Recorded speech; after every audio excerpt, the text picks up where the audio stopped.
ప్రస్తుత రా చీఫ్ జైన్కి సంబంధించి చాలా కీ రా అంటే ఇప్పుడు అంతర్జాతీయ కార్యకలాపాల్లో ఎస్పెషల్లీ నిఘా, టెక్నికల్ ఇంటెలిజెన్స్ విభాగం, ఏవియేషన్ రీసెర్చ్ సెంటర్, వీటన్నిటికీ కూడా ఇంతకుముందే అనుభవం ఉన్నటువంటి వ్యక్తిని తీసుకొచ్చి ఇప్పుడు పెట్టారు.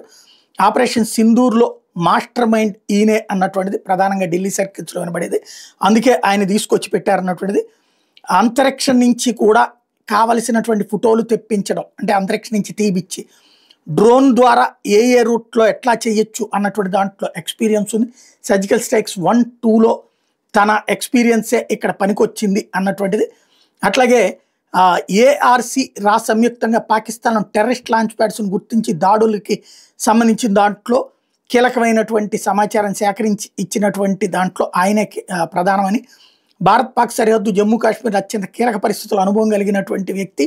1989 బ్యాచ్ పంజాబ్ క్యాడర్కి చెందినటువంటి ఐపీఎస్ అధికారి అయిన 1989 బ్యాచ్ పంజాబ్ క్యాడర్ ఐపీఎస్ అధికారి అయిన జైన్ పంజాబ్ ఖలిస్తాన్ ఉగ్రవాదం తీవ్రంగా ఉన్న సమయంలో ఎస్ఎస్పీ డిప్యూటీ ఐజీగా సేవలు అందించారు.